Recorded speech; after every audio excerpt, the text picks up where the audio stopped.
Hello, আসসালামু আলাইকুম viewers. আপনারা দেখছেন যে প্রাথমিক বিজ্ঞান বইয়ের এটা হচ্ছে 10 পৃষ্ঠা। 10 পৃষ্ঠার যে অনুশীলনী আমরা আজকে সমাধান করব। তো 1 নম্বরে দেওয়া আছে যে সঠিক উত্তরে টিক চিহ্ন দিই। তো কয় নম্বরে আছে যে জলজ উদ্ভিদের অন্যান্য বৈশিষ্ট্য কোনটি? বায়ুপাতা, বায়ুকাঠুরি, ফুল আর কাঁটা যুক্ত।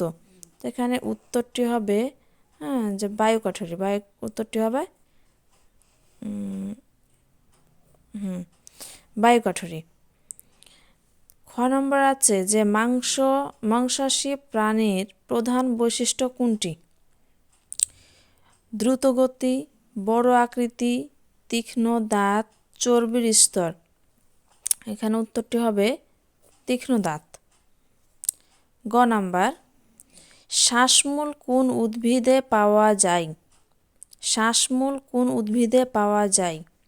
হিজল, সুন্দরী, পাকুড়, কচুরিপানা। এখানে উত্তর হবে সুন্দরী। 2 নম্বরে দেখে শূন্যস্থান পূরণ। নিচের শব্দগুলো থেকে সঠিক শব্দ নিয়ে শূন্যস্থান পূরণ করি।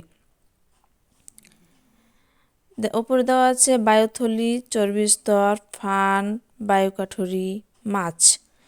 তো ক আছে জলজ উদ্ভিদকে পানিতে ভেসে থাকতে সাহায্য করে। 1 নম্বর উত্তর উত্তর হবে, এটা হবে বায়ুকাঠুরি। জলজ উদ্ভিদকে পানিতে ভেসে থাকতে সাহায্য করে বায়ুকাঠুরি। তীব্র ঠান্ডায় পানির দেহকে গরম রাখে। তীব্র ঠান্ডায় পানির দেহকে গরম রাখে চর্বিস্তর। 2 নম্বরে হবে চর্বিস্তর। ছায়াযুক্ত স্থানের একটি উদ্ভিদ হলো ফান। 3 নম্বরের আনসার হবে কি? ফান।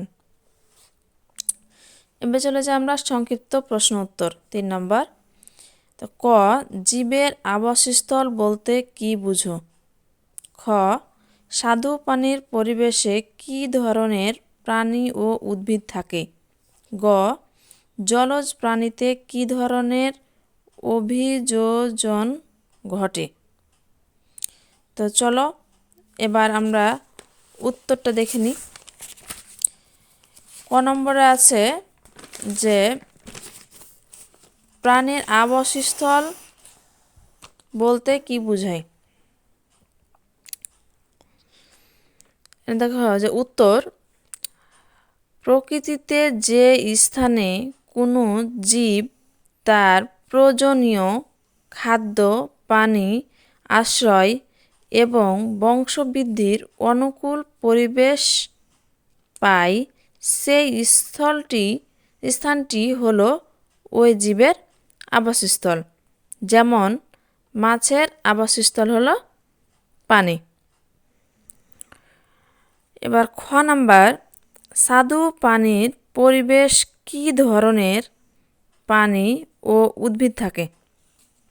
উত্তর, স্বাদু পানির পরিবেশে সাধারণত রুই, কাতলা, শিং, মাগুর মাছ এবং ব্যাঙ, কচ্ছপ ইত্যাদি প্রাণী থাকে।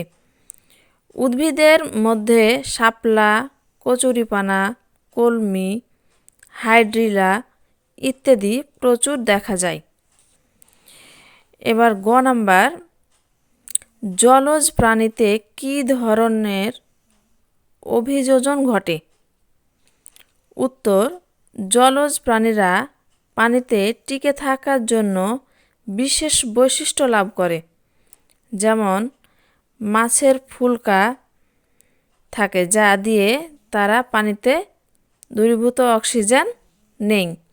তাদের শরীর আঁশযুক্ত বা পিচ্ছিল হয় এবং সাঁতার কাটার জন্য পাখনা থাকে। এবার চলে যাই আমরা বড় প্রশ্ন, রচনামূলক প্রশ্ন উত্তরে। স্থলজ উদ্ভিদ ও পানির বৈশিষ্ট্যগুলো কি কি? তো উত্তর, উদ্ভিদ, এদের মূল সুগঠিত এবং মাটির গভীরে যায়, কাণ্ড শক্ত ও শাখা প্রশাখা যুক্ত হয়।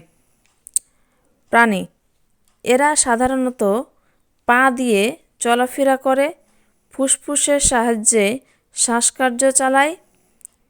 এদের শরীরের চামড়া পরিবেশ অনুযায়ী পাতলা বা লোমশ হতে পারে। খ নাম্বার, জলজ পরিবেশের উদ্ভিদ ও প্রাণীর বৈশিষ্ট্যগুলো উল্লেখ করি। উত্তর, উদ্ভিদ, এদের দেহ সাধারণত নরম হয়, কাণ্ড ও পাতায় বায়ুকোঠরি থাকে যা তাদের ভাসতে সাহায্য করে। মূল খুব বেশি গভীর হয় না। প্রাণী, এরা ফুলকার সাহায্যে শ্বাস নেয়। কাটার জন্য এদের পাখনা বা লিপ্তপদ থাকে। শরীর সাধারণত পানি প্রতিরোধী বা পিচ্ছিল হয়। গ, সামুদ্রিক পরিবেশের প্রাণীদের অভিযোজনের ক্ষেত্রগুলো কি কি? উদাহরণসহ ব্যাখ্যা করি। তো উত্তর হচ্ছে, সামুদ্রিক পরিবেশ উচ্চ লবণাক্ত এবং অনেক গভীরে হয়। এখানে প্রাণীদের অভিযোজন নিম্নরূপ। 1 নম্বর, লবণাক্ততা সহ্য করা।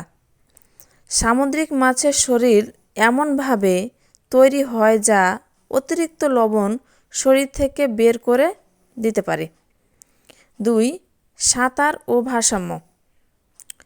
সামুদ্রিক প্রাণীদের যেমন হাঙর, তিমি শরীর লম্বাটে এবং শক্তিশালী পাখনা থাকে যা তাদের দ্রুত সাঁতার কাটতে সাহায্য করে।